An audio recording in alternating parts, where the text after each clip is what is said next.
Hello learners, welcome to my channel Elite Knowledge. आज हम discuss करने जा रहे हैं equilibrium of firm and industry के बीच में क्या डिफरेंस पाया जाता है। प्रीवियस वीडियोस में हमने डिस्कस किया है कि फर्म का इक्विलिब्रियम कैसे ढूंढा जाता है और साथ ही में इंडस्ट्री का इक्विलिब्रियम हम लोग कैसे ढूंढते हैं। अब बात करते हैं इनका डिफरेंस क्या होता है। डिफरेंस के भी अलग अलग पॉइंट्स होंगे। वीडियो शुरू करने से पहले मैं आपको बता दूं कि आप मेरा टेलीग्राम चैनल भी ज्वाइन कर सकते हैं। वहां पर हर एक वीडियो की पीडीएफ फाइल आपको मिल जाएगी। साथ ही में फेसबुक पेज को भी लाइक कर दीजिएगा, लिंक आपको डिस्क्रिप्शन बॉक्स में मिल जाएगा।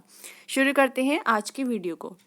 अगर हम बात करें difference between equilibrium of firm and industry की, तो सबसे पहले क्या है कि इनके मीनिंग, इनके डेफिनेशन में ही डिफरेंस पाया जाता है। फर्म क्या होता है? फर्म एक छोटा सा भाग होता है इंडस्ट्री का। इंडस्ट्री आपकी अगर इतनी है तो फर्म उसका क्या है, एक छोटा सा पार्ट है।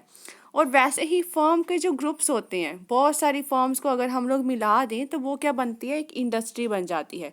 तो सबसे पहला डिफरेंस यही है that firm is an unit of N industry and group of several firms. और साथ ही में जो वो फर्म्स हैं वो क्या प्रोड्यूस करती हो, होमोजीनियस प्रोडक्ट। जो आपकी कंडीशन है परफेक्ट कंपटीशन की, कि वो सारी की सारी फर्म्स एक जैसा ही प्रोडक्ट क्या कर रही है, प्रोड्यूस कर रही है, और उनके ग्रुप को क्या कहते हैं, इंडस्ट्री का नाम देते हैं। अगर इक्विलिब्रियम के डिफरेंस की बात की जाए, ये तो है सिंपल आपका जो भी डिफरेंस पाया जाता है इंडस्ट्री और फर्म में। इक्विलिब्रियम में क्या होता है कि that a firm is in equilibrium. Firm कब इक्विलिब्रियम में होती है? जब क्या करती है, when it has no tendency to increase और डिक्रीज। जब उसके पास कोई टेंडेंसी नहीं है किसी चीज़ को बढ़ाने की, कम करने की, क्योंकि वो ऐसे पॉइंट पे है जहाँ पर वो ना ही बढ़ा सकती है ना ही क्या है, कम कर सकती है। उसके पास कोई टेंडेंसी नहीं है टू इंक्रीज और डिक्रीज इट्स आउटपुट। लेकिन इंडस्ट्री का इक्विलिब्रियम क्या होता है? जब सारी की सारी फर्म्स ऑपरेट कर रही हों इक्विलिब्रियम में, और कोई भी फर्म के पास टेंडेंसी नहीं होती है ताकि वो एंटर कर सके और ओल्ड फर्म क्या है, लीव कर सके इंडस्ट्री को।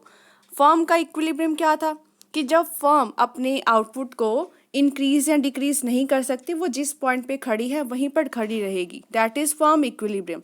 लेकिन इंडस्ट्री का इक्विलिब्रियम होता है जब बाकी सारी की सारी जो फर्म्स हैं उनमें एक ऐसी टेंडेंसी हो कि इंडस्ट्री में ना ही तो कोई फर्म एंटर कर सकती है, कोई नई फर्म आ नहीं सकती, और ना ही जो पुरानी फर्म्स हैं इंडस्ट्री को लीव कर सकती है। तो ये था आपका इंडस्ट्री का इक्विलिब्रियम, और पहले वाला था आपका फर्म का इक्विलिब्रियम कैसे ढूंढा जाता है। तो इनमें भी ये डिफरेंस पाया जाता है on the cases of equilibrium. Second है कंडीशंस क्या क्या थी। हमने कुछ कंडीशंस भी पढ़ी थी जब हमें इक्विलिब्रियम ढूंढना था। फर्म का अलग था और इंडस्ट्री का अलग था। जो फर्म की बात करें, so firm is in equilibrium when its marginal cost equal to marginal revenue. यह बहुत बार पढ़ चुके हैं, जो मार्जिनल कॉस्ट किसके इक्वल हो, मार्जिनल रेवेन्यू की। और साथ ही में जो आपकी मार्जिनल कॉस्ट कर्व है वो कट करके जाए एम्बर कर्व को फ्रॉम बिलो। ये कंडीशंस थी आपकी किसकी, फर्म की। लेकिन इंडस्ट्री का इक्विलिब्रियम की कंडीशंस क्या थी?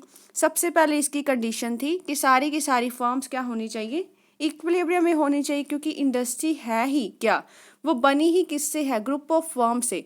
अगर सारी फर्म्स इक्विलिब्रियम में होगी तभी तो इंडस्ट्री इक्विलिब्रियम में होगी। तो पहली कंडीशन थी that all firms are in equilibrium.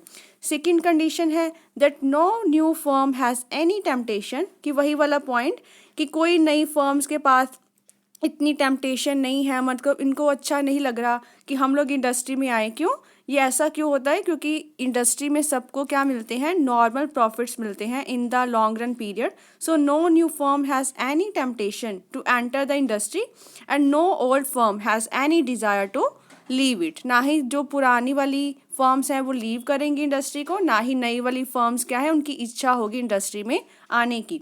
In other words, ये इसका मतलब क्या है कि सारी की सारी जो फर्म्स हैं उनको नॉर्मल प्रॉफिट ही मिल रहा है इंडस्ट्री का। अगर हम लोग इक्विलिब्रियम की कंडीशंस को डिस्कस करें, सो कंडीशंस में भी क्या है, इनके फ़र्क पाया जाता है। इनमें तो हम लोग मार्जिनल कॉस्ट, मार्जिनल रेवेन्यू की कंडीशंस लेते हैं, और इनमें आप लोगों को फर्म की कंडीशन लेना है कि फर्म सारी इक्विलिब्रियम में हो, और साथ ही क्या है, नई इन फर्म्स एंटर ना कर पाए, और ओल्ड फर्म्स के पास इतनी टेम्पटेशन ना हो कि वो लीव कर दें इंडस्ट्री को, क्योंकि उनको क्या मिल रहा है, नॉर्मल प्रॉफिट मिल रहा है इंडस्ट्री में।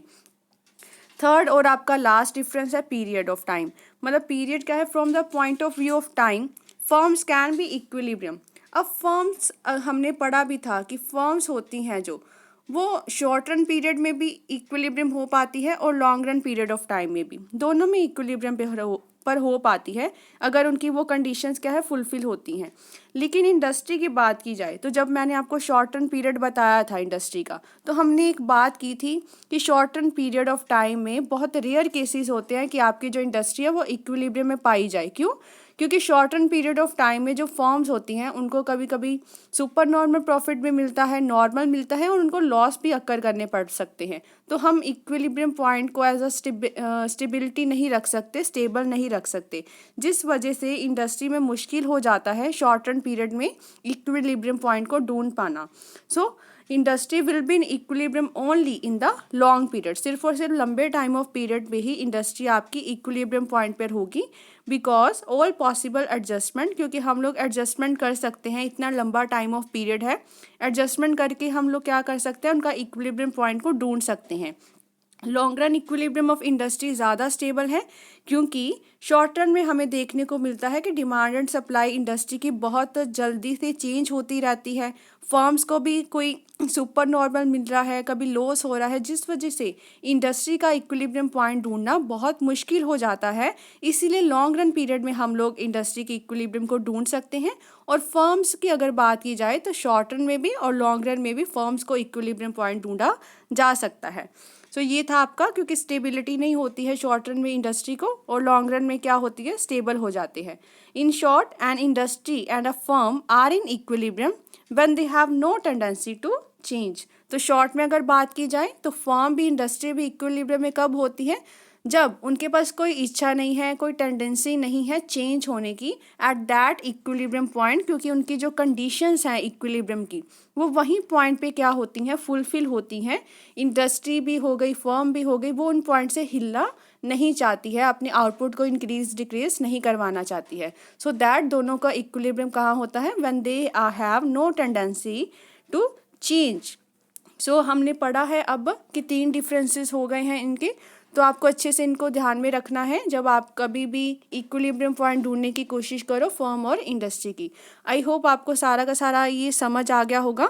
अगर वीडियो पसंद आई हो इस चैनल को ज़रूर सब्सक्राइब कीजिए, like share and comment and press the bell icon, ताकि हर वीडियो की नोटिफिकेशन आपको टाइम टू टाइम मिलती रहे। Thank you.